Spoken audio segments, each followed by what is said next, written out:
আমরা যে কোরআনের কাছে আছি এটা আমাদের ইচ্ছায় না, আল্লাহ তাআলা আমাদেরকে ভালোবেসে কোরআনের কাছে নিয়ে এসেছেন। আল্লাহ তাআলা কোরআনে বলেছেন, সুম্মা আওরাসনাল কিতাবাল্লাযীনা ইসতাফাইনা মিন ইবাদিনা। আমি আল্লাহ অগণিত বান্দাবান্দীদের মধ্য থেকে কতিপয়কে আমার কোরআনের জন্য পছন্দ করে তাদেরকে কোরআনের সাথী বানিয়ে দেই। সুবহানাল্লাহ বলেন। পছন্দটা কার? আর একটু জোরে বলেন।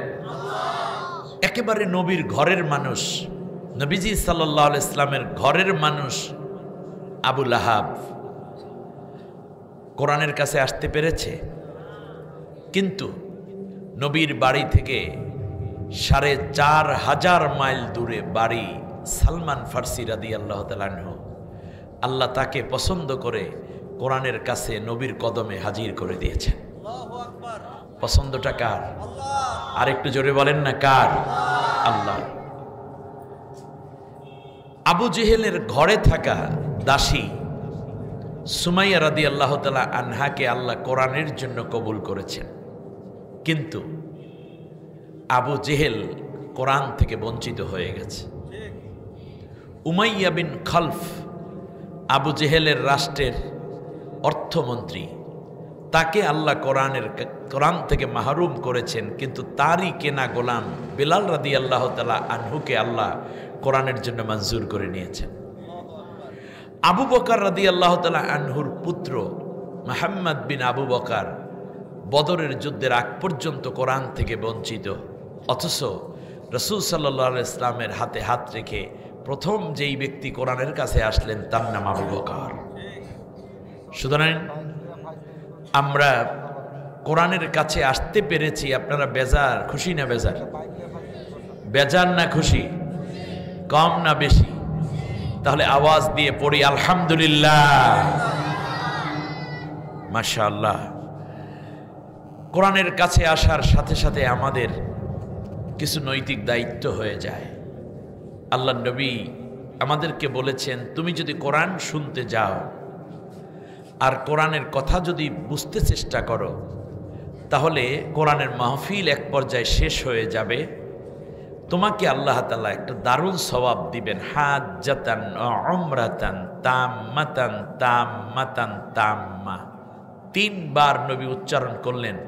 প্রত্যেক বক্তা এবং শ্রোতা সকলের জন্য, প্রত্যেকের জন্য আল্লাহ একটা পূর্ণ ওমরা আর একটা পূর্ণ হজের সওয়াব প্রত্যেকের আমলনামায় আল্লাহ দান করে দিবেন। আমরা এখানে বসে আছি, অথচ আমাদের আমলনামায় একটি হজ এবং একটি পূর্ণ ওমরার সওয়াব লেখা হচ্ছে। আলহামদুলিল্লাহ পড়েন। এর চেয়ে বড় আর কিছু প্রাপ্তি হতে পারে দুনিয়ায়? আর আল্লাহ তাআলা 2টা সুসংবাদ দিয়েছেন।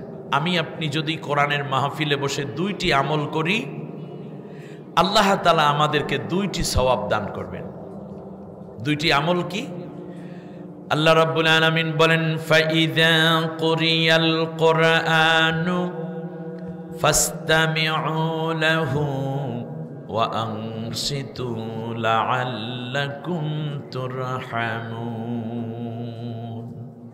আমার কোরআনের আলোচনা যখন শুরু হয়, আমার কোরআন যখন তিলাওয়াত করে করে বোঝানো হয়, তখন তোমরা মন দিয়ে গভীর মনোযোগের সাথে আমার কোরআন শুনতে থাকবে। সুবহানাল্লাহ বলেন। কি মনোযোগ? গভীর মনোযোগ। আর তোমরা চুপ থাকবে।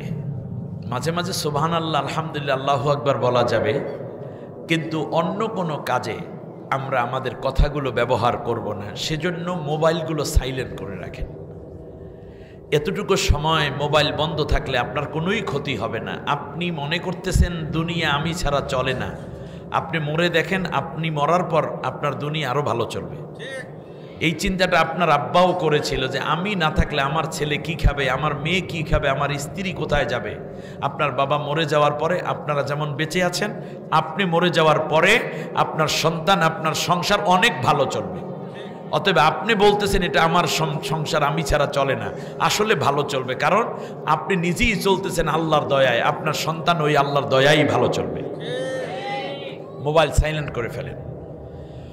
আল্লাহ রাব্বুল আলামিন বলেন, মন দিয়ে কথা শুনবা, আর যখন তুমি কোরআনের সম্মানে চুপ হয়ে যাবে রে বান্দা বান্দি, আমি আল্লাহ ওয়াদা দিলাম যাওয়ার সময় আমি আল্লাহ তোমাকে খালি ফেরাবো না, তোমার জিন্দিগির সমস্ত গুনাহগুলো মাফ করে রহমতের চাদর জড়াইয়া তোমাকে বাসায় ফিরাইয়া দেব।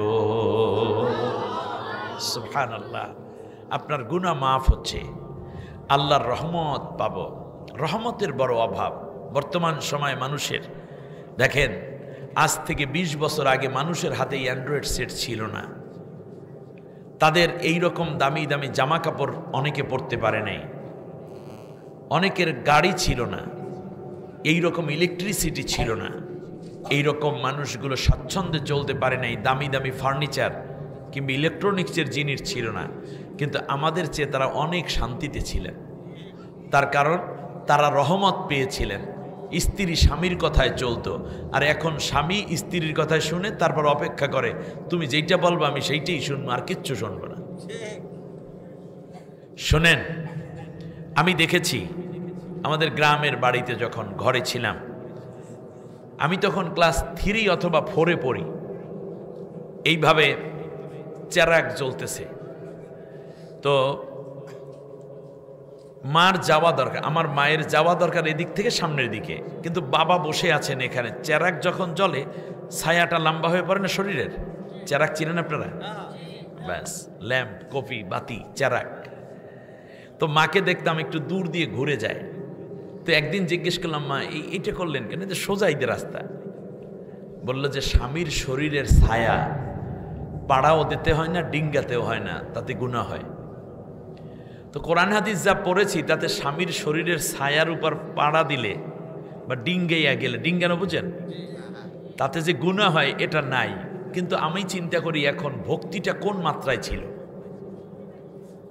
স্বামীকে কি পরম শ্রদ্ধাভাজন একটি সত্তা হিসাবে তারা জানতেন। আর এখন এরকমও আছে বউ যে স্বামীরে প্রতিদিন 100টা লাত্তি না দিলে ওর নিজের পেটের ভাত হজম হয় না। কি আমি বানাই বলতেছি মনে হয়? এই জন্য আমরাও দায়ী কম না।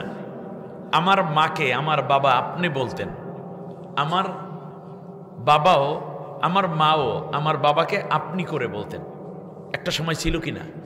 ছিল। তারপরে আসলো আমাদের যুগ, আমরা চিন্তা করলাম আপনি আর আপনারা ভাল লাগে না, আমি বলবো তুমি। এই জাস্ট আমাদের পূর্বের যে জেনারেশনটা গেছে তারা বলল যে আমি তোমাকে তুমি বলবো, তুমি আমাকে আপনি বলবা। অ্যাটলিস্ট স্বামীকে আপনি বলে আর স্বামী স্ত্রীকে কি বলে? তুমি বলে। যাক, মোটামুটি একটা ভারসাম্য ছিল। পরের জেনারেশন এসে বলল যে দূর, আপনি তুমি এটা শুনতে ভাল লাগে না, তুমিও তুমি আমিও তুমি, সব তুমি হয়ে গেছে। ওম্মা, এই তুমির পরে যেই জেনারেশন আসছে, এই নতুন জেনারেশন, এরা বললে কিসের তুমি আর তুমি, তুইও তুই আমিও তুই, ঠিক না? স্বামীর নাম ধরে স্ত্রী ডাকতেছে, স্ত্রীর নাম ধরে স্বামী ডাকতেছে। স্ত্রী যখন স্বামীর নাম ধরে ডাকে তখন কি ওই ভক্তিটা তৈরি হয় যেভাবে আপনি বলে ডাকলে যেই শ্রদ্ধা তৈরি হতো? মনে হয় যেন চাকর, এই পল্টু ভাত খেতে আসিস না কেন? সে কখন থেকে বসে আসি, আয়। আবার বাবু বলে, বাবু, এর মানে নিজের ছেলেকেও বলে বাবু, স্বামীরেও কয় বাবু। ভাগ্যে মায়ের ছাড়া আসি বেকি। অতএব আমাদের রহমতগুলো উঠে গেছে। আগের এত রোগ ছিল না, এখন এমন কিছু রোগ আসতেছে যেই রোগের নাম অনেকে ডাক্তারেরাও জানে না, গবেষণা করছে। ঘরের মধ্যে অনেক দামি দামি খাট চৌকি, কিন্তু স্বামী স্ত্রীর মধ্যে মহব্বত নেই। সন্তানগুলো আগের মতো বাবা মায়ের কথা মান্য করে না। করে কি? করে না। করবে কেন? কারণ বাবায় মদ খায়, ছেলের বোতলে ডাইলে দেয়, তুইও খা। তার কারণ আমার পরে তুই খাবি না, খাইবি কেনা?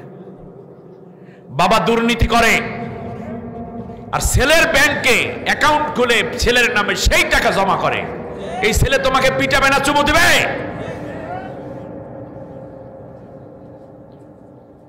তুমি স্ত্রীর জন্য ঘুষ খাওয়া পয়সা দিয়ে, দুর্নীতি করা পয়সা দিয়ে স্ত্রীর জন্য 2 ভরি স্বর্ণ দিয়ে চেইন বানাই আনছো। তোমাকে এমন যন্ত্রণা দিবে এই স্ত্রী, তুমি গলায় ফাঁস পরে মারা যাবা। অন্যের সম্পদ লুণ্ঠন করে তোমার সুখের ফ্ল্যাট করেছো, বাড়ি করেছো, এখানে কোপাকুপি হবে না কি হবে? আল্লাহর জিকির হবে? এটা তো বানাইছই অন্যায় ভাবে। যা অন্যায় ভাবে তৈরি করা হয় সেখানে কোনো শান্তি থাকে না। আমাদের মুরব্বীরা হালাল খানা ছাড়া খাইতো না, 5 ওয়াক্ত নামাজ ঠিকঠাক মতো পড়তেন, আল্লাহ আল্লাহর নবীর কথা শুনলে চোখ দিয়ে দরদর করে পানি ঝরতো। আর এখন আমাদের কলিজাগুলো শক্ত হয়ে গেছে, আমাদের হৃদয়গুলো হার্টেড হয়ে গেছে। আমরা এখন আর মাহফিল ভাল লাগে না, কোরআন ভালো লাগে, ইসলাম ভালো লাগে না। ভালো লাগে সিনেমা, ভালো লাগে ফেসবুক, ভালো লাগে অন্য বাড়ির মেয়ে, ভালো লাগে মিথ্যা বলা, ভালো লাগে কোপাকুপি করা। আল্লাহ রব্বুল আলামিন বললেন আমার গজব চলে আসছে। সেই গজবের মধ্যে যদি রহমত দেয়া যায় তাহলেই কেবল গজব দূর হয়ে আমরা শান্তি পাবো। সেই জন্য আল্লাহ তাআলা বলছেন কোরআনের মাঠে আসো, কোরআনের কথা শুনো, আমি আল্লাহ রহমত দিয়ে দেব। আল্লাহ রব্বুল আলামিন বলেন হাযা হুদা ওয়া রাহমাতান ওয়া বুশরা লিল মুসলিমিন। এই কোরআন হচ্ছে হেদায়েত। হেদায়েতের নাম কি? আমরা কি চাই? আল্লাহর কাছে হেদায়েত চান? হেদায়েত চাইলে আল্লাহ বলছেন এই কোরআন তোমার জন্য হেদায়েত। সুবহানাল্লাহ বলেন। হাদা হুদা, এই কোরআন হচ্ছে হেদায়েত, ও রাহমা এবং রহমত, ও বুশরা লিল মুসলিমিন, আর কোরআন হচ্ছে মুসলমানদের জন্য জান্নাতের সুসংবাদ। সুবহানাল্লাহ। আবার কমাইলেন কেন? কোরআন হচ্ছে মোমেনদের জন্য জান্নাতের সুসংবাদ। আমরা হেদায়েত চাই, রহমত চাই, জান্নাত চাই, ঠিক না বলেন? আসতে হবে কোন জায়গায়? কোরআনের কাছে। জেনে নিতে হবে কোরআন, মেনে নিতে হবে কোরআন। আল্লাহ আমাদেরকে তৌফিক দিন, বলেন আমিন। এজন্য আল্লাহর নবী বলেছেন, শোনো দুনিয়ার মানুষেরা, এমন একটা সময় আসবে যখন তামাম পৃথিবীর সমস্ত মানুষেরা ফিতনায় জড়াইয়া যাবে। পীরের ঘরে ফিতনা, মুরব্বির ঘরে ফিতনা, আলেমের ঘরেও ফিতনা, মসজিদের মধ্যে ফিতনা, বস্তির মধ্যে ফিতনা, ভিআইপি জোন, গুলশান বাড়িধারা কিংবা এই রকম যত জায়গা আছে সব জায়গায় দেখবা ফিতনা আর ফিতনা।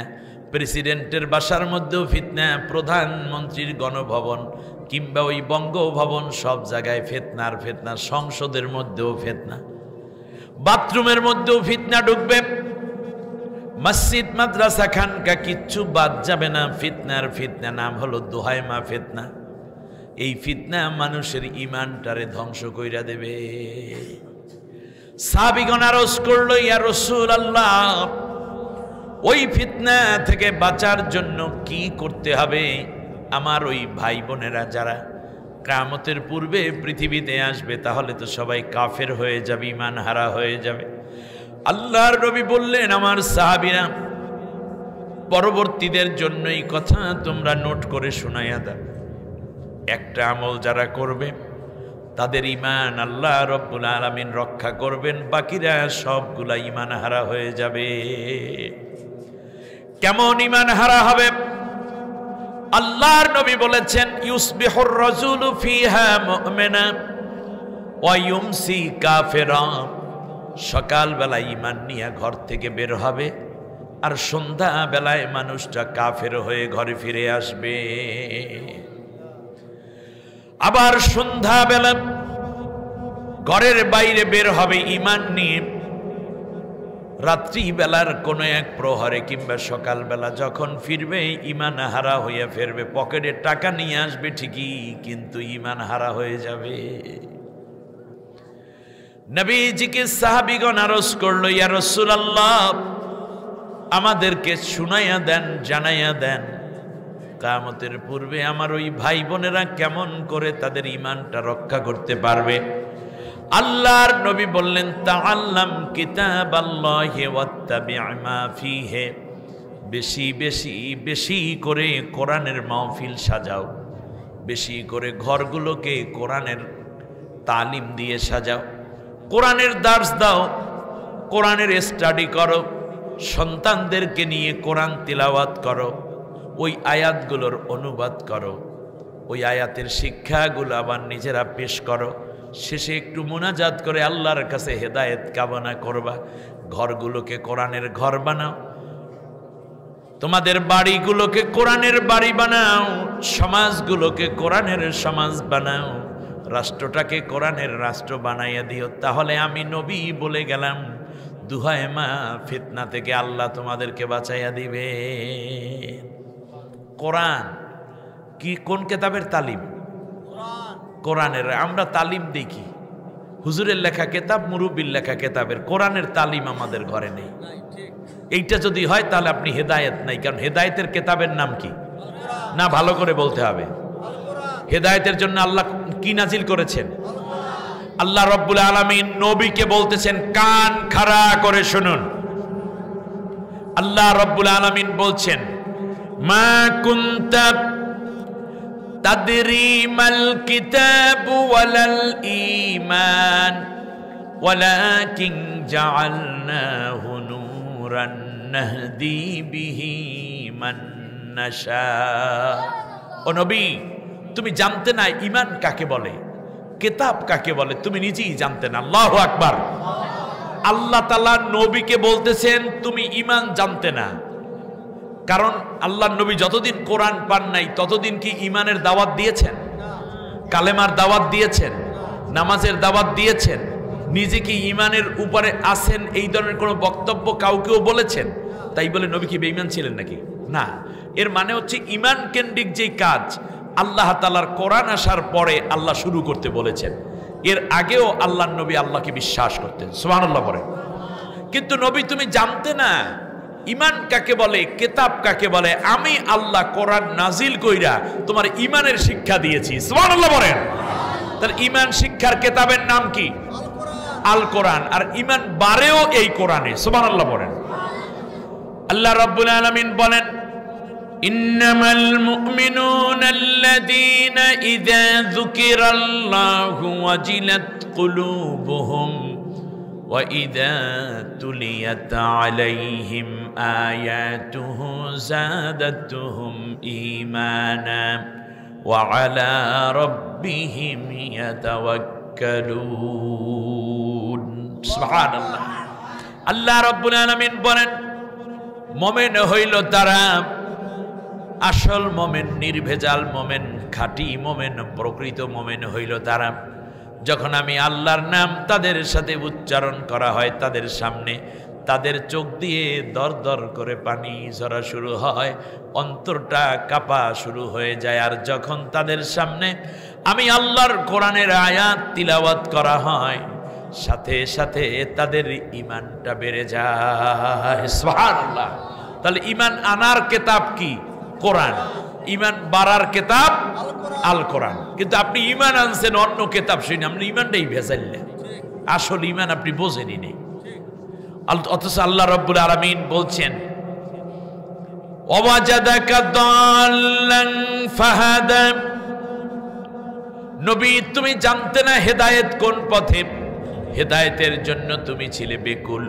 এরপর আমি আল্লাহ কোরআন নাজিল করে তোমাকে হেদায়েত দেখাইয়া দিলাম। আমাকে বলছেন না রাসূলুল্লাহকে বলছেন? রাসূলুল্লাহ সাল্লাল্লাহু আলাইহি ওয়াসাল্লামকে বলতেছেন, নবী তুমি জানতে না হেদায়েত কোনটা, আমি আল্লাহ, তুমি জানতে না, আমি আল্লাহ কোরআন দিয়ে তোমাকে হেদায়েতের রাস্তা দেখাই দিছি। এইবার আল্লাহ তাআলা আবার বলছেন, ফামান তাবিআ হুদায়া ফালা খাউফুন আলাইহিম ওয়ালা হুম ইয়াহজানুন।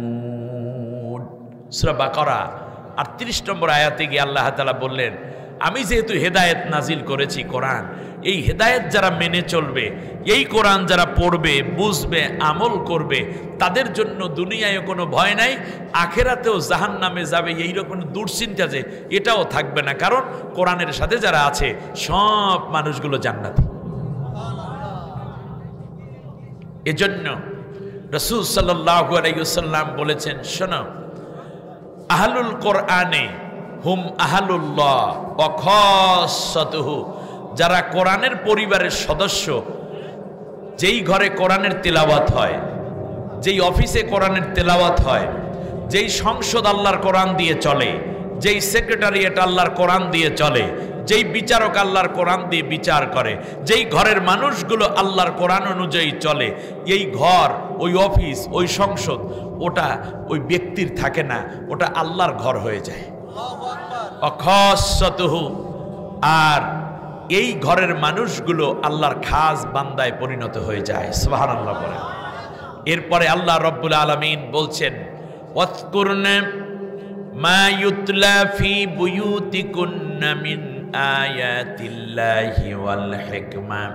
আমার বান্দা বান্দিরা, ও আমার বান্দা বান্দিরা, ধনী হও কিংবা গরিব হও, রিক্সা চালক হও কিংবা শ্রমিক হও, বাড়ির মালিক হও কিংবা ভাড়াটিয়া হও, আমি আল্লাহ বলে দিলাম তোমাদের ঘরগুলোর মধ্যে বেশি বেশি করে আমি আল্লাহর কোরআনের আয়াত জারি করে দাও, আয়াত তিলাওয়াত করে দাও। আমাদের ঘরে এখন আল্লাহর কোরআনের তিলাওয়াত নাই, তরিকার জিকির ঢুকাইছি। থাকবে জিকির থাকবে, কিন্তু প্রথমে আল্লাহর কোরআন আনতে হবে, তারপরে তরিকার জিকির। কারণ পীরের কথা আগে না আল্লাহর কথা আগে? না দোষ, আপনার কথা বলেন না, কোনটা আগে? মুরব্বির কথা আগে না আল্লাহর কথা আগে? আল্লাহর কথা আপনার ঘরে চলে না, পীরের কথা চলে, মুরব্বির কথা চলে, বাবার কথা চলে, নেতার কথা চলে। এটাই তো আপনার জীবনের জন্য পথভ্রষ্টের সবচেয়ে বড় দলিল। শুধু তাই না, আল্লাহ সুবহানাহু ওয়া তাআলার নবী বলে দিলেন, শোনো, তোমরা যদি ঘরগুলো কোরআন দিয়ে সাজাতে পারো, তাহলে ওই ঘরটা তো তোমার ঘর থাকে না, ওটা আল্লাহর ঘর হয়ে যায়। আর এই মানুষগুলো আল্লাহর খাস বান্দা হয়। এজন্য আল্লাহ তাআলা কিয়ামতের দিন মানুষগুলোকে 3 ভাগে 3 দলে ভাগ করবেন। জোরে বলেন, কয় দল? আমরা সব মানুষ, America, Britain, France, Russia, Qatar, Kuwait, Bahrain, Saudi Arab, Iraq, Iran, Bharat, Pakistan, London, সেখান থেকে কোরিয়া, এইরকম করে করে চীন পর্যন্ত সব জায়গায় শত মানুষ মরে। কিয়ামতের ময়দানে মানুষ হবে কয় দল? আরো জোরে সবাই বলেন। এখানে 3 দলের লোক আছে। বাংলাদেশের মানুষও কয় দল হবে? এখন মানুষ বহু দল, সরমনাই, সরসিনা, মোকামিয়া, ফুরফুরা, জৈনপুর, এরপরে আটরশি, এরপর কি জানো আছে না, দেওয়ানবাগ, কত ভান্ডারি, এই 5 কল্লি, 6 কল্লি, ভাড়া কর্তা, লম্বা কর্তা, জোরে জিকির, আস্তে জিকির, তবলিগ, জামাত ইসলামী, এরকম কত আছে। এরপর আওয়ামী লীগ, বিএনপি, জামাত, জাতীয় পার্টি, জাসদ, বাসদ, ডানপন্থী, বামপন্থী, খেলাফত, কত কিছু, হানাফি, শাফি, মালিকি, হাম্বলি, এগুলো আছে, সিস্তিয়া, কাদরিয়া, মোহাম্মদিয়া, মোজাদ্দাদিয়া, নকশবন্দিয়া, কত কিছু আছে। কোনো দলমল কিচ্ছু থাকবে না, দল হইবে আল্লাহর কাছে 3টা। আল্লাহর কাছে দল কয়টা? 3টা। এক দল বিনা হিসাবে জান্নাতে চলে যাবে। আপনারা কি আল্লাহর কাছে হিসাব দিয়া জান্নাতে যাইতে চান নাকি বিনা হিসাবে যাইতে চান? কে কে বিনা হিসাবে যাইতে চান হাত উঁচু করে আল্লাহকে একটু দেখান তো দেখি।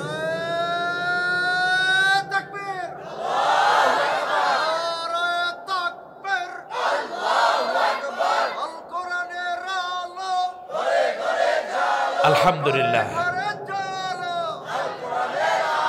আল্লাহ কবুল করুন। ঘরে ঘরে জ্বালাইতে জ্বালাইতে স্বাধীনতার 53 বছর হয়ে গেছে। ঘরের আলো নিবাইতে চাইছিল, ঘরের মধ্যে কোরআন তেলাওয়াত করলে কইতো এই ঘরের মধ্যে জঙ্গি আছে, ঠিক না বলেন? যদি কোনো ছেলে মেয়ে ইউনিভার্সিটিতে পড়তো, আর যদি তার ম্যাচে অথবা তার হোস্টেলে অথবা তার হলে বা তার টেবিলের সামনে কোরআন হাদিস পাইতো, এরে কইতো শিবির, এতে এরে কইতো জমাত, এরে কইতো ওই সরমনাই, এরে কইতো কি জানো, জঙ্গি। এইসব বইলা বইলা আমার দেশের কোরআন প্রেমিক নামাজি ছেলেদেরকে হল থেকে বহিষ্কার করে, অত্যাচার করে, পিটাইয়া শেষ করে দিত, ঠিক না? এখন সুযোগ আসছে, ঘরের ঘরে চলবে, ঘরে ঘরে জ্বলবে, খানকায় খানকায় চলবে, আল্লাহর কোরআন জ্বলবে প্রত্যেক মসজিদে মসজিদে, মাদ্রাসায় চলবে, স্কুলে চলবে, আল্লাহর কোরআন চলবে দুনিয়ার সব জায়গায়, দেশের ঘরে ঘরে, বারান্দায় চলবে, আমাদের ব্যাংকে চলবে, কলেজে চলবে, ইউনিভার্সিটিতে চলবে। কিন্তু মনে রাখবেন, একটা জায়গায় যদি কোরআন না জ্বলে, তাহলে কিয়ামত পর্যন্ত তামাম দুনিয়ায় জ্বললেও কোরআনের হক আদায় হবে না। আর সেইটার নাম হলো সংসদ। কোরআন এসেছে কি শুধু ঘরে জ্বালানোর জন্য নাকি সংসদে জ্বালানোর জন্য? আল্লাহ তাআলা বলছেন লিতাহকুমা বাইনান নাসি বিমা আরাকাল্লাহ, আমি আল্লাহ কোরআন নাজিল করেছি এজন্য যাতে করে হে নবী কোরআন দিয়ে তুমি দেশ চালাতে পারো, আইন বিচার ব্যবস্থা পরিচালনা করতে পারো, যাতে করে তুমি আমি আল্লাহর কোরআন দিয়া তুমি গোটা দুনিয়া শাসন করতে পারো। সুবহানাল্লাহ বলেন। তাহলে বোঝা যাচ্ছে আল্লাহর কোরআন কি এসেছে শুধু ঘরে জ্বালানোর জন্য? আবু বকরের ঘরে কোরআন জ্বলেছে, ওমরের ঘরে কোরআন জ্বলেছে, আয়েশার ঘরে কোরআন জ্বলেছে, ফাতেমা রাদিয়াল্লাহু আনহার ঘরে কোরআন জ্বলেছে। তাই বলে কি কোরআন দিয়ে আল্লাহর নবী রাষ্ট্র চালান নাই? চালিয়েছেন। তাহলে আমাদের ঘরে ঘরে জ্বলবে, খানকায় খানকায় জ্বলবে। একটা জায়গায় কোরআন না জ্বালানো পর্যন্ত কোরআনের হক আদায় হবে না। কারণ কোরআন এসেছে রাষ্ট্রে সুন্দর করে একটি উন্নততর রাষ্ট্র ব্যবস্থা কায়েম করার জন্য। সুবহানাল্লাহ পড়েন। এজন্য আসুন আমরা একটা স্লোগান নতুন চেঞ্জ করে ফেলি, আল কোরআনের আলো সংসদে জ্বালো। জোরে বলেন আল কোরআনের আলো, আরো জোরে আল কোরআনের আলো। আল্লাহ কবুল করুন, বলেন আমিন। আমার ভাইয়েরা, আমি তাহলে দেখুন একদল বিনা হিসাবে যাবে, বিনা হিসাবে যারা যাবে, এটা নিয়ে তো ই করছেন কেন, টুকটাক করছেন কেন, কি হলো? হ্যাঁ, সংসদে যদি জ্বালাতে হয় তাহলে কোরআনের হক আদায় হবে ইনশাআল্লাহ বলি। সবাই বলেন আমিন। জ্বালাইবে কারা? ফেরেশতারা, হিন্দুরা, বৌদ্ধরা, খ্রিস্টিয়ানরা। তারা কি চায় আল্লাহ কোরআনে বলে দিয়েছেন, ইউরিদুনা লিইউতফিউ নূরাল্লাহি বিআফওয়াহিহিম। ইসলামের সাথে যাদের সম্পর্ক নাই তারা চায় আমার কোরআনের নূরটাকে মুখের ফুৎকার দিয়ে নিভাইয়া দিতে। তারা কি চায়? কোরআনের আলো জ্বালাতে চায় না নিভাইতে চায়? আল্লাহ রাব্বুল আলামিন বলেন আল্লাহু মুতিম্মু নূরিহি ওয়ালাউ কারিহাল কাফিরুন। কিন্তু আমি আল্লাহ ডিসিশন নিয়েছি, আমি আমার কোরআনের আলো ঘরে ঘরে, জনে জনে, হাটে বাজারে, সংসদে, স্কুল কলেজ ইউনিভার্সিটিতে, সব জায়গায় আমি আল্লাহর কোরআনের আলো জ্বালাইয়া দেব। যদিও কাফেরদের কাছে এটা বড়ই যন্ত্রণাদায়ক, অপছন্দনীয়, তাহলে তাদের কাছে কোরআনের আলোটা পছন্দের না অপছন্দের? আলো সংসদে জ্বলুক এটা যারা চায় না তারা কি মোমেন না কাফেরের কাতারে? কাফেরের কাতারে। সুতরাং আমরা তো কেউ কাফের না, মোমেন যারা কোরআনের আলো জ্বালাবে তারা ইনশাআল্লাহ বলেন। আল্লাহ সুবহানাহু ওয়া তাআলা আমাদেরকে কবুল করুন, সবাই বলি আমিন। তাহলে কোরআনের সাথে যারা, তারা বিনা হিসাবে জান্নাতে যাবে। আল্লাহ রাব্বুল আলামিন বলেন শোনো, কোরআনের সাথে যাদের জীবন তারা জান্নাতে যাবে বিনা হিসাবে। আল্লাহ রাব্বুল আলামিন তাদেরকে বলেছেন ওয়াস-সাবিকুনাস সাবিকুন। আল্লাহু আকবার। ওরা হচ্ছে অগ্রবর্তী দল, যাদের কোনো হিসাব নাই। আমি আল্লাহ আগে আগে, সময়ের আগে এদেরকে জান্নাতে এনে রাখবো। তার কারণ ওরা আমার ঘরের মানুষ। আহলুল কোরআনে হুম আহলুল্লাহ। যারা কোরআনের পরিবারের লোক তারা আমি আল্লাহর ঘরের লোক। আচ্ছা, আসার সময় এখানে পেছনেই তো মনে হয় একটা কমিউনিটি সেন্টার আছে না? আচ্ছা, কমিউনিটি সেন্টারে বরপক্ষ আয়োজন করবে, এটাই নিয়ম। আমাদের দেশে একটা উল্টা নিয়ম আছে, সেটা হচ্ছে কনের বাড়িতে বরেরা চলে যায় 300-400 মানুষ একসাথে, 100 গাড়ি নিয়ে, অথবা এতগুলো মানুষ যায়, অথবা এখন মেয়ের বাবারা নিজেরাও একটা কমিউনিটি সেন্টারে মেয়ের বিয়ে দেওয়ার জন্য একটা বিয়ের আয়োজন করে। এটা জায়েজ নাই। আবার বলি, অলিমা যেটা বিয়ের পরে যে অলিমা অনুষ্ঠান হয়, এটা মেয়ের পক্ষ থেকে কোনোদিনও হবে না, এটা হবে ছেলের পক্ষ থেকে। আমার কথা বুঝে আসছে আপনাদের? অতএব অনুষ্ঠান হবে কার বাড়ি? মেয়ের বাড়ি না ছেলের বাড়ি? ছেলের। তুমি যদি প্রকৃত মুসলিম যুবক হও, তুমি যদি বিবেকবান যুবক হও, তুমি যদি দায়িত্বপরায়ণ যুবক হও, তুমি যদি একজন দায়িত্বপরায়ণ যুবকের বাবা হও, তাহলে যে কাজটি করতে হবে তা হলো বিআই সাহেবকে বলে দিতে হবে আপনার বাড়িতে কোনো আয়োজন নাই, আপনাদের সকলের দাওয়াত, আপনারা সবাই আমার বাড়িতে এসে আপনার মেয়ের বিয়ে, আমার ছেলের বিয়ে। সুতরাং আসুন না আমরা অনুষ্ঠান আয়োজন করব, আপনারা অতিথি হিসাবে আসবেন। সেই দিন খাসির মাথাটা রোস্ট করে বিয়ে সাহেবের প্লেটে দিতে হবে, পুরো মাছের ভাজা মাছটি বিয়াইনের প্লেটে দিতে হবে। তার কারণ এই মেয়েটাকে তারা তিল তিল করে বড় করে আজকে 18-19 বছর বয়স আপনার ছেলের হাতে তুলে দিয়েছে। সুতরাং অলিমা অনুষ্ঠান হবে কার বাড়িতে? মেয়ের বাড়ি না ছেলের বাড়ি?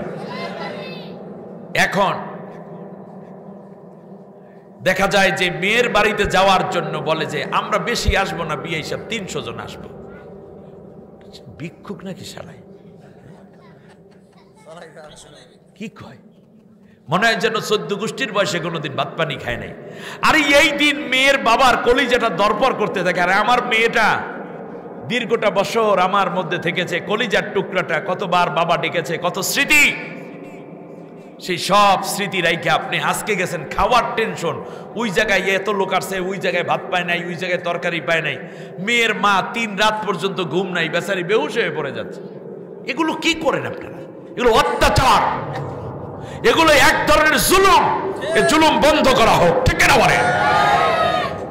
এখানে যারা বাবা আছেন আজ ওয়াদা করুন আপনার ছেলেকে বিয়ে করাবেন, ছেলের বাপ, কিন্তু অনুষ্ঠান করার জন্য আপনার মেয়ের বাবাকে কোনো চাপ দিবেন না। তার বাড়িতে ছেলেটাকে পাঠাই দিবেন একটা গাড়ি সহ, সর্বোচ্চ ছেলের মা যাবে অথবা ছেলের সাথে ছেলের বোনটা যাবে, গিয়ে শুধুমাত্র ভাবিকে তুলে নিয়ে আসবে। অনুষ্ঠান সব আপনার বাড়িতে। এইরকম বাবা যারা আছেন এইরকম অনুষ্ঠান করবে, এটা সুন্নত। আর আগের যেটা ছিল ওটা বেদাত, ওটা জুলুম। আপনারা বলুন দেখি এইরকম অনুষ্ঠান করবেন, ছেলের বাবারা কে কে একটু হাত উঁচু করে আল্লাহকে দেখান তো দেখি। আমি করাবো, আমার ছেলে আছে, একটা অসুবিধা নেই। এইরকম অনুষ্ঠান মেয়ের বাবাকে কোনো কষ্ট দেব না, মেয়ের মাকে কোনো কষ্ট দেব না, আল্লাহ কবুল করুন। শুধু তাই না, বিয়ের দিন শেষ করে দেব, শুনুন, গাড়ি দিতে হবে, ফ্রিজ দিতে হবে, টেলিভিশন দিতে হবে, এসি দিতে হবে। কে ভিক্ষুক হইছো তুমি, বিয়ে করো কে? ওয়ালিয়াস্তাফি বিল্লাযিনা লা ইয়াজিদুনা নিকাহা হাত্তা ইউগনিয়াহুমুল্লাহু মিন ফাদলি। আল্লাহ বলে দিয়েছেন যেই সমস্ত ছেলেরা যুবকরা বিয়ে করতে অসমর্থ, তোমরা পবিত্র থেকে অপেক্ষা করো, আল্লাহ তোমাদেরকে ধনী না করা পর্যন্ত আল্লাহ তোমাদেরকে ধনী করবে, তারপর বিয়ে করো। শ্বশুর বাড়ির ভিক্ষা করে তোমরা খাইতে যাইও না, ঠিক না? তবে মেয়ের বাবাদেরকে বলি জেহাজ দিবেন, যৌতুক না, জেহাজ। যৌতুক দিয়ে মেয়ে বিয়ে করলে এই বিয়ে কোনোদিন শান্তি হবে না। যৌতুক নিয়ে হারাম, মোহরানা দেওয়া ফরজ। মোহরানা না দিয়ে যদি কেউ বিয়ে করে, ওই বউ যতবার সে ব্যবহার করবে জিনার গুনাহ হবে, যতটা বাচ্চা হবে প্রত্যেকটা জারজ হবে। এরপর এই ছেলে দইরা তোমারে পিটাইবে, ঘর থেকে বের করে দিবে। তারপর হুজুরের কাছে যাই কয়, হুজুর মা বাবার খেদমতের উপর একটু ওয়াজ করেন, আমার ছেলে 3টা বড় বড় হয়েছে, এত লেখাপড়া করাইলাম কিন্তু আমার ঘরে পছন্দই করে না, ঘর থেকে গাল ধরে বাড়ি করে। তোমার তো বিয়েই হয়নি। কারণ যতদিন পর্যন্ত আপনার স্ত্রীকে আপনি মোহরানা পরিশোধ না করছেন এবং আপনি যদি এইভাবে ঘুরাইতে থাকেন, তাহলে কিয়ামতের দিন আপনি জিনাকারদের কাতারে দাঁড়াবেন। তাই মোহরানা দেওয়া ছিল ফরজ, যৌতুক আনা ছিল হারাম। আপনি হারাম দিয়ে বিয়ে করেছেন, ফরজ আদায় করেন নাই। খাওয়ানোর কথা ছিল আপনার, খাইয়া যাইয়া আসলেন শ্বশুর বাড়িতে, সবই তো উল্টা। তাই বাচ্চা আপনার সাথে কি আচরণ করবে, দিক বিলে না উল্টো বিলে? আমরা ঠিক হই আগে, দেখবেন বাচ্চাগুলো সব ঠিক হয়ে যাবে।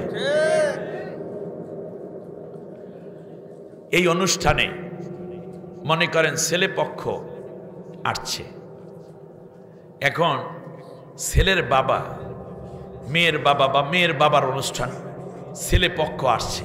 এই যে আসলো, এর আগে কি অন্য কিছু মেহমান আছে না তার? যেমন এই মেয়ের মামা, অর্থাৎ এই মেয়ের বাপের শ্যালক বা সম্বন্ধী, এরাই তো মামা নাকি?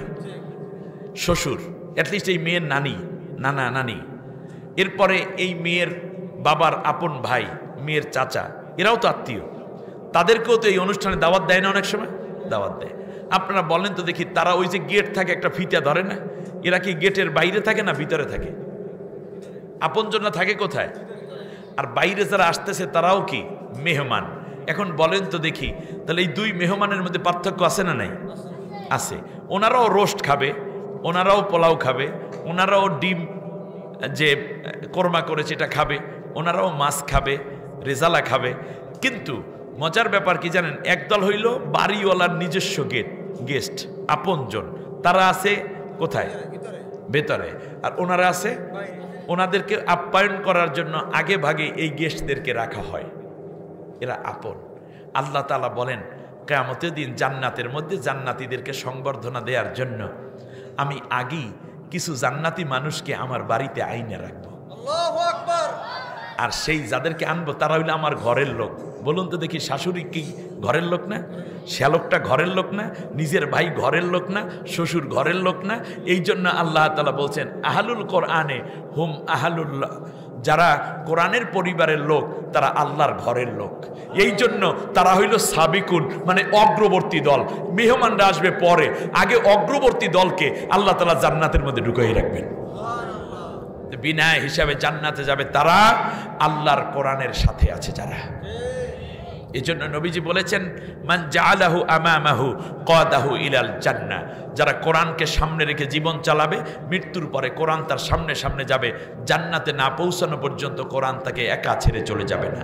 ওমান জাআলাহু খালফা জহরিহি সাকাতাহু ইলান নার, আর যারা কোরআনকে পিছনে রেখে চলে যাবে তাদেরকে কোরআন পিছন দিক থেকে ধাওয়া করে জাহান্নামে না ফেলা পর্যন্ত তাদেরকে ছাড় দেবে না। নাউজুবিল্লাহ পড়বেন না আপনারা? আমার ভাইয়েরা, এবারে আমরা আসি, 3 দল হয়ে যাবে মানুষ। এক দল হইল আগে চলে যাবে, আর বাকি রইল কয় দল? আল্লাহ রাব্বুল আলামিন বলেন ওয়া আসহাবুল ইয়ামিনি ফা আসহাবুল ইয়ামিন ওয়া আসহাবুশ শিমাল, এখানে রয়েছে ডানপন্থী, আর এক দল হইল বামপন্থী। কয়পন্থী? কয় দল আছে বাকি?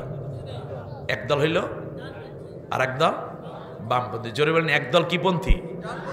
আর একদল, এই ডানপন্থীরা জান্নাতে যাবে, তবে তারা যে গুনাহগুলো করেছে এই গুনার কিছু শাস্তি তাদের ভোগ করতে হবে। এক পর্যায়ে আল্লাহ রাব্বুল আলামিন তাদেরকে মাফ করে দিবেন। আর বিনা হিসাবে জাহান্নামে যারা যাবে তারা হইল বামপন্থী। আমরা কোন পন্থী? আপনার ডানপন্থীকে কি একটু হাত উঁচু করে দেখান তো দেখি। এই তো ডান হাত উঁচু করছেন, মাশাআল্লাহ, এইটা বুঝতে পারছেন সুন্দর।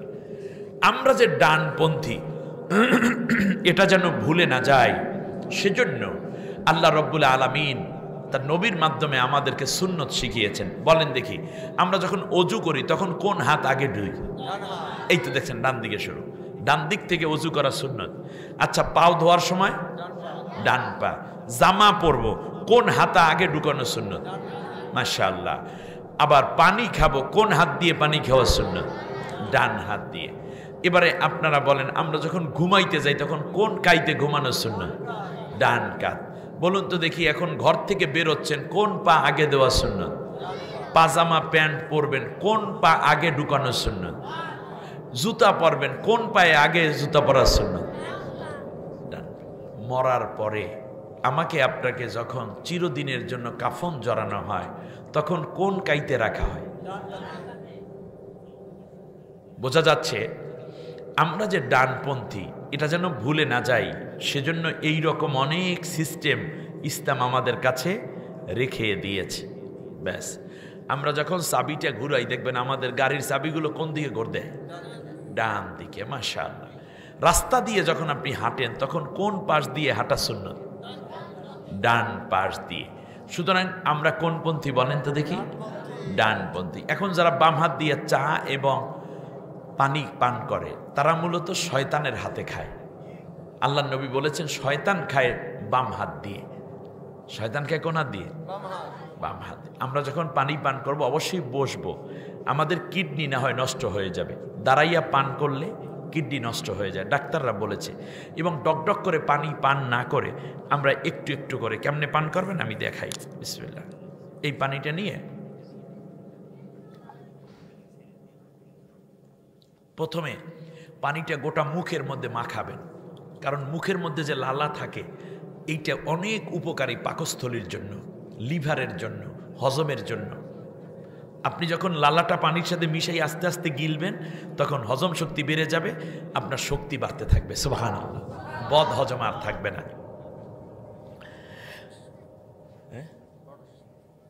তাহলে বলুন দেখি, এই যে সিগারেট যারা খায় এটা কোন হাতে খাওয়া সুন্নত হইবে?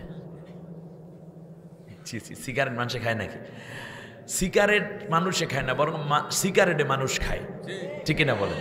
তাহলে আমরা কোন পন্থী? বামপন্থীদের একটা কামে লাগে, পায়খানা গাছে যখন ঢুকি তখন বাম পাউডার আগে দেওয়া লাগে, ঠিক না? এখন কিয়ামতের দিন মানুষগুলো একদল তো আগে জান্নাতে চলে গেল, বাকি রইল দুই দল। এই দুই দল একটা জায়গায় এক সময়ই থাকবে, কিন্তু আল্লাহ রব্বুল আলামিন কিয়ামতের ময়দানের ঠিক মাঝ বরাবর একটা জায়গা করে রাখবেন। সুবহানাল্লাহ। ওই জায়গাটার নাম হইল আরাফ। জায়গার নাম কি? আরাফ। আল্লাহ রব্বুল আলামিন বলবেন, এখন তোমরা আলাদা হয়ে যাও, জান্নাতীরা ডান দিকে যাও আর বামপন্থীরা বাম দিকে আলাদা হয়ে যায়। আমার দেশের বামপন্থী রাজনৈতিক দল আছে না নাই? বাম রাজনৈতিক দল আছে না নাই? সুতরাং অল লেফটিস্ট আর জাহান্নামী, সমস্ত বামপন্থীরা জাহান্নামী। আল্লাহ আমাদেরকে ডান পন্থায় অবস্থান করার তৌফিক দিন। এবারে আসুন, ডানপন্থীরা ডান দিক দিয়ে নূরের সিঁড়িতে আস্তে আস্তে করে উপরে উঠবে, কারণ জান্নাতের দিকে যাচ্ছে। সামনেই দেখতে পাবে বামপন্থীদেরকে। বামপন্থীদেরকে তখন তারা জিজ্ঞেস করবে, যেমন বাবা জান্নাতে যাচ্ছে, ছেলে যাচ্ছে জাহান্নামে, অ্যাটলিস্ট বাবা ডানপন্থী, ছেলে জাহান্নামে। বলেন তো দেখি কে হইতে পারে এটা? নূহ আলাইহিস সালাম। নূহ আলাইহিস সালাম কি জান্নাতি, আর ছেলে জাহান্নামী। খেয়াল করছেন আপনারা? তাহলে বোঝা যাচ্ছে কোনো কোনো ক্ষেত্রে এখনো আমাদের সমাজে এরকম হতে পারে যে ছেলে জাহান্নামী কিন্তু বাবা জান্নাতি। আবার বাবা জাহান্নামী, ছেলে জান্নাতি। বলেন তো দেখি এরকম কোন উদাহরণ আছে কিনা? কে? ইব্রাহিম আলাইহিস সালাম। বলেন তো দেখি কে? ইব্রাহিম আলাইহিস সালাম। জন্মের সন্তান, সে জান্নাতে যাচ্ছে, আর বাবা যাচ্ছে কোথায়? অতএব এই সমাজের মধ্যে এরকম আছে, ছেলে নেককার, বাবা মদ খায়। আরেকটা উদাহরণ নেন তো দেখি, দেখবেন স্বামী জান্নাতি, স্ত্রী জাহান্নামী। লূত, রাইট? দেখছেন আপনি? আপনার পরিবারে এমন হতে পারে যে আপনি জান্নাতি, আপনার স্ত্রী এত বেশি গুনাহ করেছে জাহান্নামী হয়ে যাচ্ছে। আবার আরেকটা উদাহরণ দিতে পারেন আপনারা যে স্ত্রী জান্নাতি, স্বামী জাহান্নামী হয়ে, আসিয়া, ফেরাউন, রাইট? আচ্ছা, আরেকটা উদাহরণ দেন তো দেখি, এক ভাই জান্নাতি আর এক ভাই জাহান্নামী, হাবিল কাবিল, রাইট? এই তো। তাহলে আপনার এই ফ্যামিলিতেও দেখা যাবে হাবিল কাবিল আছে। আপনার দুই ছেলে, একজন জান্নাতি আর একজন জাহান্নামী হতে পারে কি পারে না? পারে। হাবিল জান্নাতি, কাবিল জাহান্নামী। এইরকম যখন কোটি কোটি মানুষ জান্নাতে যাবে আর কোটি কোটি মানুষ জাহান্নামের দিকে যখন যাইবে, তখন চোখের সামনে একবার ঘুরন দিয়া দেখাইয়া দেবে। তখন জান্নাতি লোকগুলো জিজ্ঞেস করবে, মা সালাকাকুম ফি সাকর। কিরে ভাই, আমরা তো এক এলাকায় ভাড়া থাকতাম, এক অফিসে চাকরি করতাম, এক বাড়িতে ছিলাম, এক দোকান থেকে সওদা খাইতাম, এক রাস্তা দিয়ে চলতাম, আমরা এক পার্লামেন্টে বসে সংসদ চালাইতাম, আমরা একই অফিসে বিচার কার্য করতাম, আমরা এক টিউবওয়েলের পানি খাইতাম, এক মহল্লায় হাঁটা চলা করতাম, এক পুকুরে গোসল করতাম। কিন্তু আজকে আমরা যাচ্ছি জান্নাতে, তোমরা জাহান্নামে যাচ্ছ, কারণটা কি? এটা জিজ্ঞাসার বিষয় নয়? তখন জাহান্নামীরা বলবে যে 4 কারণে আমরা জাহান্নামে যাচ্ছি। তোমাদের সাথে অন্য সব কাজে মিল থাকলেও 4 জায়গায় তোমরা ছিলে আমাদের থেকে আলাদা। ক্বালু লাম নাকু মিনাল মুসাল্লিন। জাহান্নামে যাওয়ার 1 নম্বর কারণ আজকে তোমাদের কাছে স্পষ্ট করি আমার ভাইরা, আমার বোনেরা। জাহান্নামীরা বলতে থাকবে, একত্রেই আমরা ছিলাম, কিন্তু পার্থক্য ছিল নামাজের ওয়াক্ত হলে তোমরা নামাজে যাইতা আর আমরা ছিলাম বেনমাজি। বামপন্থীরা নামাজ পড়ে? নামাজ পড়ে না। অতএব যারা বেনমাজি তারা অল আর বামপন্থী, ঠিক আছে কিনা? তো নামাজি যদি না হয় তাহলে সে যাবে কোথায়? জান্নাতে না জাহান্নামে? জাহান্নামে। আপনারা কি জান্নাতে যেতে, জাহান্নামে না জান্নাতে যেতে চান? তাহলে নামাজ তরক করার কোনো সুযোগ আছে? আর আজকে ওয়াদা করা যায় জীবনে আর কোনোদিন 1 ওয়াক্ত নামাজও তরক করব না। পারা যাবে? কে কে ওয়াদা করতে চান আল্লাহর কাছে? স্বতঃস্ফূর্ত হাত উঁচু করেন, বলেন, আল্লাহ তোমার নামে ওয়াদা করছি, শপথ করছি, কসম করছি, যতদিন পর্যন্ত মালাকুল মাউত আমার শিয়রের পাশে না আসে ততদিন ফরজ নামাজ, ফরজ রোজা আর ছেড়ে দেব না, আর ছেড়ে দেব না। এবার আওয়াজ দিয়ে বলেন, আল্লাহ এই ওয়াদার উপর আমার বাকি জীবন যাপন করার তৌফিক দাও। আমিন আমিন ইয়া রাব্বাল আলামিন। আপনার ওয়াদা যদি সত্য হয় আর এই অবস্থায় যদি আপনি কায়েম থাকতে পারেন, তাহলে নামাজ আগে না পড়ার কারণে যত গুনাহ হয়েছে, এই তওবা, এই ওয়াদার কারণে আল্লাহ তাআলা আগের গুনাহগুলো মাফ করে দিবেন। এবং শুধু মাফ নয়, ওয়ায়ুবাদদিলুল্লাহু সাইয়্যাতিহিম হাসানাত। আল্লাহ নিজে ওয়াদা করেছেন, ওই যে নামাজ না পড়ার কারণে যে গুনাহ লেখা হয়েছিল, সেই গুনাহ সরাইয়া দিয়ে সেখানে আমি আল্লাহ নেকি লিখে দেব। কিন্তু আজ থেকে পূর্ণ ওয়াদা করতে হবে, এক ওয়াক্ত নামাজ আমি আর কাজা করব না। আপনার স্ত্রীকে নিয়ে নামাজে দাঁড়াবেন তাহাজ্জুদে, সন্তানকে মসজিদে নিয়ে যাবেন, যদি সে একটু বড় হয়ে ওঠে তাকে আস্তে আস্তে নামাজ শেখাবেন। আলেমদের কাছে দিয়ে দিয়ে নামাজের নিয়ম কানুনগুলো সুন্দর করে বোঝাবার উপযুক্ত পরিবেশ তৈরি করা আপনারই দায়িত্ব।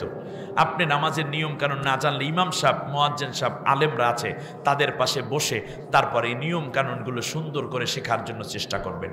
আল্লাহ আমাদের সবাইকে নামাজি হওয়ার তৌফিক দিন। ব্যাস, ওয়ালাম নাকু নুতি'মুল মিসকিন।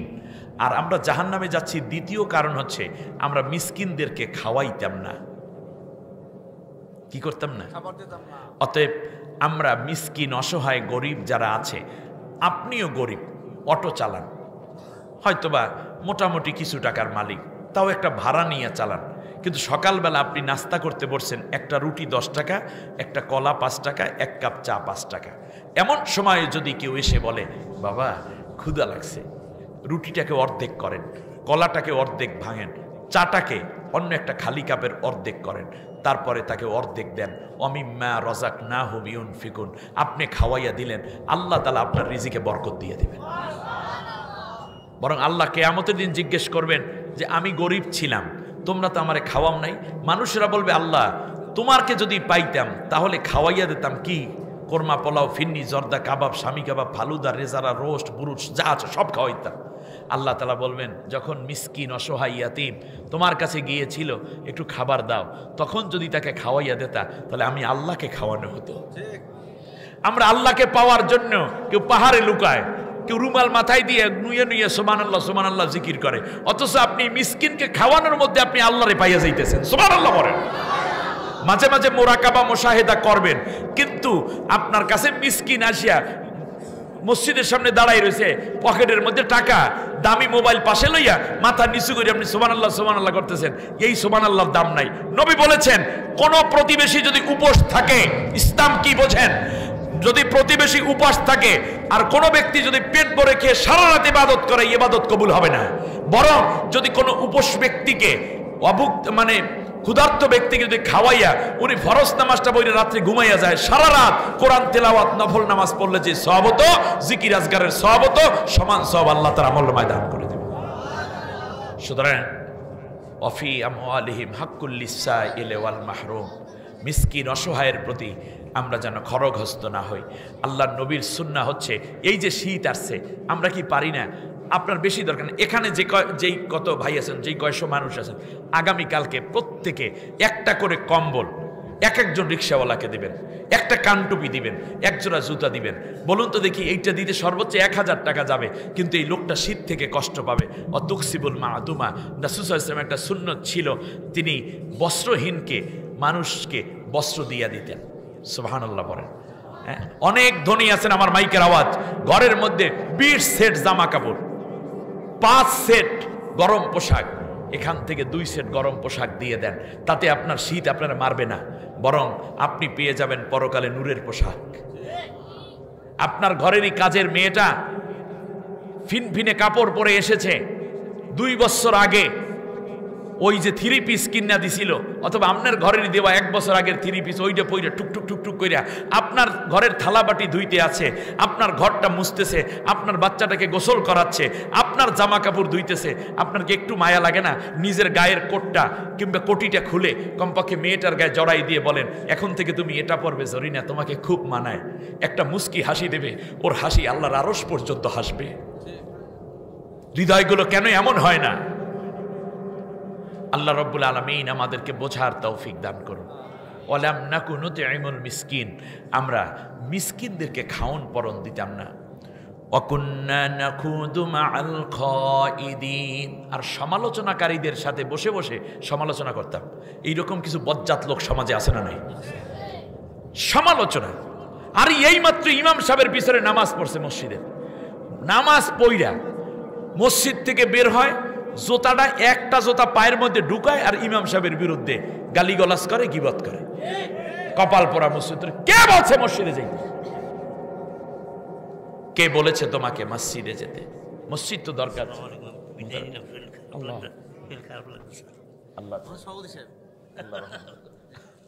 জি, আমিও শেষ করে দিছি। জি, যাই হোক, শুনুন তাহলে হলোটা কি?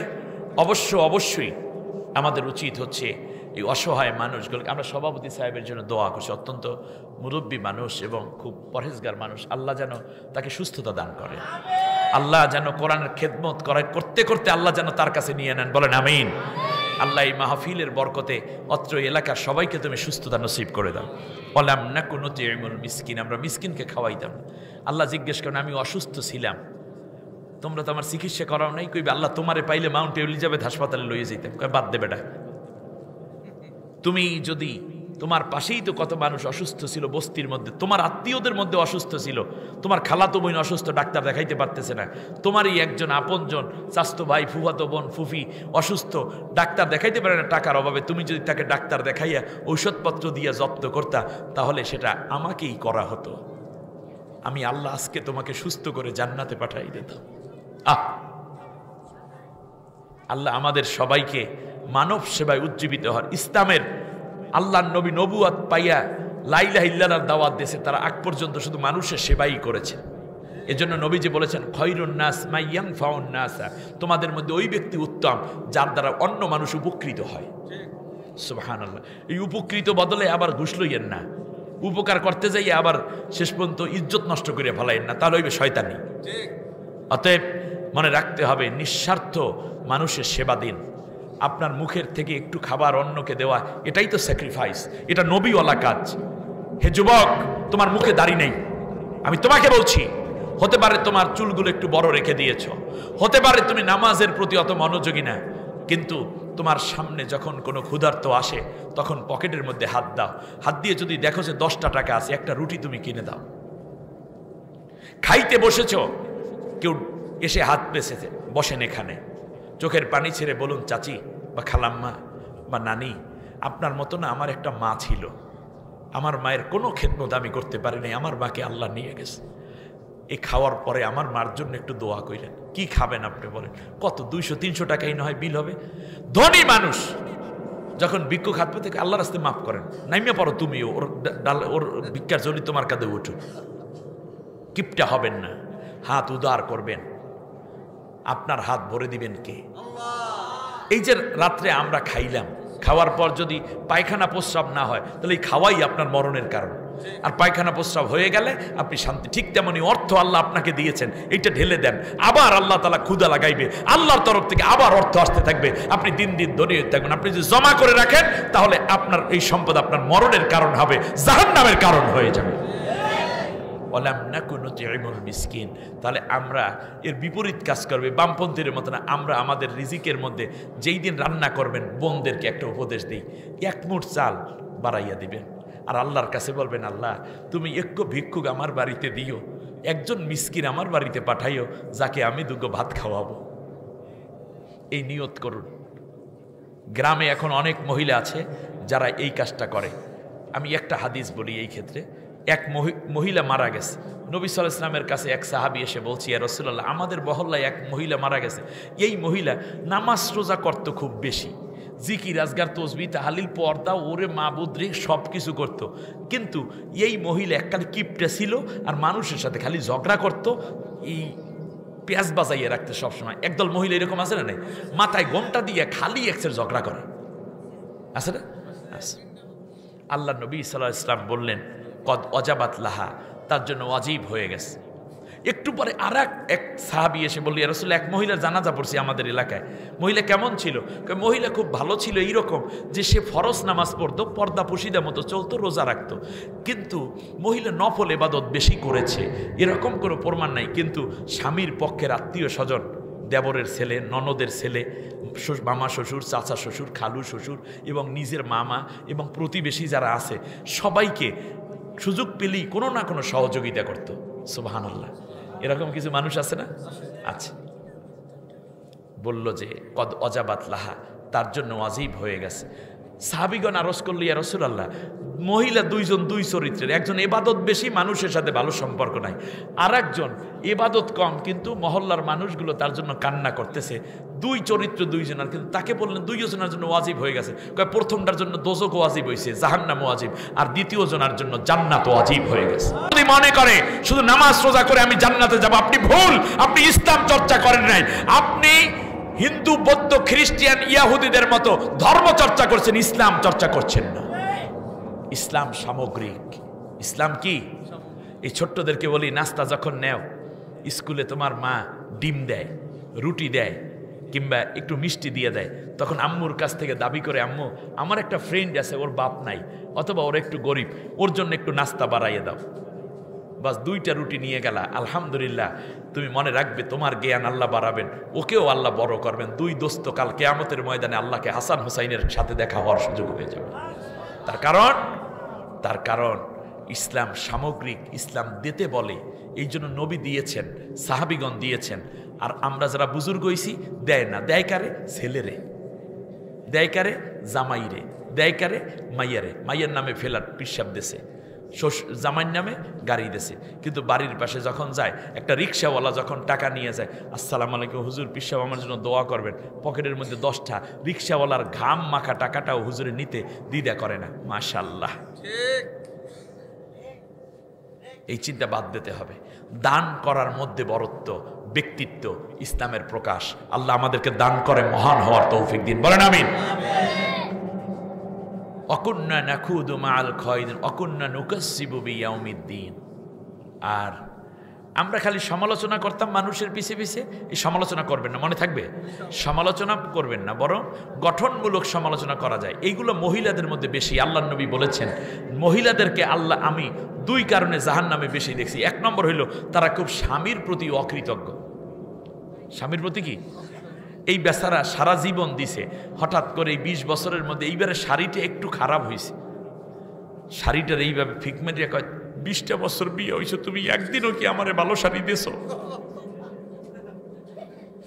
এই 20 বছরে শাড়ি দিয়ে লোকেরা এর নাম কও দি, ঠিক না? এখন একবার মাথা ব্যথা হইছে, মনে করেন নিতে পারে নাই, ওই বেটা অফিসে গেছে, অফিস থেকে আসতে একটু দেরি হয়ে গেছে, বলছে তুমি রেডি হও, আর যাওয়ার লাগবে না, আমি মল্লি, তুমি ভালো আর একটা নিহা করতে পারবা। কি লাগাইয়া দেয় রে বাবা, হ্যাঁ? এই চিন্তা। এর মানে নিকা করা করলে তো বহুত আগেই করতে পারে, আসতে একটু দেরি হয়েছে, এতদিন যে চিকিৎসা করাইছে তার সব জলে চলে গেছে। এইরকম মহিলারা আছে, তো এই মহিলারা জাহান্নামে যাবে। তবে স্বামীর প্রতি কৃতজ্ঞ থাকবেন, তার কারণ স্বামীরা, আমিও তো একজন স্বামী, ব্যক্তিগতভাবে আমি মনে করি স্বামীরা স্ত্রীকে সবচেয়ে ভালোটা দিতে চায়, ঠিক না? টাকা পয়সা সব এনে তো আপনার হাতেই দেয়, এরকম করেন কেন? এই বেচারা আপনার কত বিশ্বাস করলো, অতএব আপনারা তাকে বিশ্বাস করুন, স্বামীকে নিজের জন্য সবচেয়ে বড় পূজনীয় একটি বিষয় বানান, আনুগত্যের বিষয় বানান, দেখবেন ঘর সংসার শান্তিতে ভরপুর হয়ে উঠবে, আল্লাহ কবুল করুন। আর দ্বিতীয় কারণ হচ্ছে, একজনের কথা আর একজনারে লাগায়, গীবত করে। এই দুই কারণে মহিলারা জাহান্নামে যাবে। আমাদের বউরা, আমাদের মেয়েরা, আমাদের মায়েরা এই কাজ যেন সুযোগ না পায়, সেই জন্য শাশুড়ি মানে মা ছেলের কাছে পুত্রবধূর বিরুদ্ধে গীবত করে, এরকম মা আছে না নাই? অতএব এই ক্ষেত্রে আপনাদের শক্ত হতে হবে। আবার শাশুড়ির বিরুদ্ধে ছেলের কাছে নালিশ করে বউ, আছে না নাই? দুইটা কপাল পুণ্যি, যা দুইজন নারী। সুতরাং এখন থেকে আমরা এগুলো হজম করতে শিখব এবং একে অন্যের জন্য দোয়া করব। একান্ত হলে যার দোষ তাকে বলো যে ভাই এটা এভাবে না, এভাবে হলে ভালো হতো, এটা ভালো না? আর আমরা এই যে পরকাল আছে এইটা বিশ্বাস করতাম না। আমরা মনে করতাম ইট ড্রিঙ্ক অ্যান্ড বি মেরি, খাও দাও ফুর্তি করো, আগামীকাল বাঁচবা কিনা বলতে পারো, বুঝেন নাই? খাও দাও ফুর্তি করো, ইট ড্রিঙ্ক অ্যান্ড বি মেরি, দুনিয়া তুম জালো লো দুনিয়া তুম হারি হায়, খাও দাও ফুর্তি করো। এই যে পরকাল আছে এইটা না, এই যে বামপন্থী রাজনীতি যারা করে তারা আল্লাহকেও বিশ্বাস করে না, পরকালও বিশ্বাস করে না। আচ্ছা মনে করেন গত আন্দোলনে 2253 জন ছাত্রছাত্রী হত্যা করা হয়েছে, 2253 ইতিমধ্যে রিপোর্ট আসছে। আচ্ছা বলেন তো দেখি, যারা এই হত্যাটা করলো, যে পালাইয়া গেছে প্রধানমন্ত্রী কিংবা যেই পুলিশ, তারা মারছে 2200 জনারে, প্রায় 2300 মানুষকে হত্যা করলো। এখন বলেন যদি পরকালে বিচার হয়, দুনিয়ায়ও যদি ফাঁসি হয়, তাহলে এই হত্যাকারিণী যেই মহিলা অথবা পুরুষ, কয়টা হত্যার বিচার হলো? একটা, কিন্তু বাকি 2000-এর বিচার কে করবে? এই জন্য পরকাল দরকার, যেন 2000 বার ওরে জীবিত করবো, 2000 বার মৃত্যুর স্বাদ গ্রহণ করতে হবে। এরপরে আপনি আসেন, মনে করেন এই দুনিয়ায় আমরা, এই যে আমাদের সাইফুদ্দিন মনির ভাই এই দুর্নীতি করে নাই, যার কারণে বিল্ডিং ফ্ল্যাট কিছু হয়নি, কিন্তু নামাজ রোজা হজ যাকাত ঠিকঠাক মতো করছে। এর জন্য একটা পুরস্কার থাকার দরকার আছে না নাই? এখানে শ্রমিক ভাইদের, নির্মাণ শ্রমিক ভাইয়েরা আরে অন্যের বাড়ি সুন্দর করে বানাই দেয়, নিজের একটা বাড়ি নেই, কিন্তু আজান হলে নামাজে দাঁড়াই যায়। এই গায়ের মধ্যে লাইগে আছে ধুলা বালু, সিমেন্ট বালু, এরপরে আল্লাহু আকবার, চোখের পানি সেরে আল্লাহ, আমি অত ভালো জামা পরে আসতে পারিনি, রং আমার শরীরে লাগিয়ে রয়েছে, কিন্তু তুই আমার মালিক, আমি তোরে ছাড়া কেউ আর ডাকি না। সেজদা দেয় আল্লাহর কদমে, কোনো মাজারে যায় না, কোনো পীরের পায়ে সেজদা দেয় না। আপনারা বলুন দেখি, এই ব্যক্তির জন্য একটা পুরস্কার থাকা উচিত কিনা? তো দুনিয়ায় ভালো আপেল খাইতে পারলো না, বেদানা খাইতে পারলো না, এসি গাড়ি পাইলো না, ফ্ল্যাট বাড়ি পাইলো না, কিচ্ছু পায় না এই লোকটায়, তাহলে পরকালে অবশ্যই শান্তির জন্য তার একটা জায়গা থাকা দরকার। এই জন্য পরকাল দরকার, ঠিক? তাহলে মানুষ জাহান্নামে যাবে কয় কারণে? 4 কারণ। প্রথমে এইবার পড়াটা লইয়া লই, পরকালে মানুষ কয় দল হবে? 3 দল। এক দল বিনা হিসাবে জান্নাতি, তারা কোরআনের দল। আর এক দল হইল ডানপন্থী, আমরা কোনপন্থী? আর এক দল কোনপন্থী? বামপন্থী। বামপন্থীরা জাহান্নামে যাবে কয় কারণে? এই 4 কারণের কোনো কারণ আমাদের মধ্যে থাকলে আমরাও কিন্তু জাহান্নামে যাচ্ছি। আল্লাহ আমাদের হেফাজত করুন, বলেন আমিন। জাহান্নামে যাওয়ার কারণ কয়টা? 1 নম্বরে বলেন কি? নামাজ না পড়া, নামাজ না পড়া। দ্বিতীয় হচ্ছে ইয়াতিম মিসকিন অসহায়কে খাওয়ান না দেওয়া। আর তৃতীয় কি? পিছনে পিছনে মানুষের পরনিন্দা করে তার ক্ষতি সাধন করা। আর চতুর্থ হচ্ছে পরকাল আছে এই অস্বীকার করা। বাইরে রিক্সা, অটোসাইকেল, সাইকেল, মোটরসাইকেল, ভ্যান, গাড়ি, কভার্ড ভ্যান, ট্রাক, পরিবহন, প্রাইভেট কার, এই যে চলে, ব্রেক আছে না নেই? বিমানের ব্রেক আছে না নেই? লঞ্চ স্টিমারেরও কি আছে? ব্রেক আছে। তাহলে এই ব্রেকটা হইল পরকালীন চিন্তা। আপনি মনে করেন হিসাব কিতাব কইরা এখান থেকে 1 কোটি টাকা মাইরে খাওয়া যায়, কিন্তু কার জন্য খাওয়া? পরকালে তো কেউ আমার সাথী হবে না, অতএব 1 কোটি টাকা আমি মাইরে খাবো না, দুর্নীতি করবো না। কিংবা আপনি একটা মেয়ে পেয়ে গেলেন রাস্তার পাশে, এমন একটা পরিবেশে চলে গেলেন, মেয়ে আইনা আপনি জেনা করতে পারেন, কিন্তু আল্লাহ দেখবে পরকালে কি জবাব দেবো, জেনা থেকে বেঁচে গেলেন। কথাটা বুঝছেন কিনা? অতএব পরকালের চিন্তা মানুষকে ব্রেকের মতো কাজ করে, গুনাহ থেকে ফিরাই রাখে, ঠিক না? সামনে একটা কুকুর পড়েছে গাড়ির, তখন ড্রাইভার কি করে? ব্রেক ধরে। সামনে কূপ, ড্রাইভার কি করে? সামনে একটা বাচ্চা পড়ছে, ড্রাইভার কি করে? তা ব্রেক ধরলে অন্যও নিরাপদ, নিজেও নিরাপদ। আর যেই গাড়িতে ব্রেক নাই, বলেন তো দেখি, এই গাড়ির ড্রাইভাররা কি নিরাপদ? গাড়ি নিরাপদ? প্যাসেঞ্জার কি নিরাপদ? না। অতএব এখনো যারা বামপন্থীতে ডুবে আছেন, এরা ব্রেকলেস গাড়ি। হাসানুল্লাহ কেনু আর রাশেদ খান মেননদের পিছনে যারা দৌড়ান, এইরকম রামপন্থী বামপন্থী সব এই গাড়ি থেকে নাইমা যাও, তাড়াতাড়ি করে কালেমার গাড়িতে ঢুকে পড়ো, আল্লাহর কোরআনের পথে চলে আসো, ঠিক কিনা বলেন? অতএব এইরকম ব্রেকলেস মানুষদের পিছনে কোনো বুদ্ধিমান মোমেন মানুষ থাকতে পারবে? আল্লাহ আমাদের সবাইকে কবুল করুন। জাহান্নামে যাওয়ার বিপরীতে আমরা নামাজ তরক করব না, নামাজ পড়ব। ইয়াতিম মিসকিন অসহায়কে খাওয়ান দেব। মানুষের পেছনে পেছনে গীবত করে সময় নষ্ট করব না। আর পরকালে জবাবদিহিতার অনুভূতি নিয়ে আমরা কাজ করব। সূরা মুদ্দাসসির থেকে আমি আপনাদের উদ্দেশ্যে কথা বলেছি 36 থেকে 45 নম্বর আয়াত পর্যন্ত।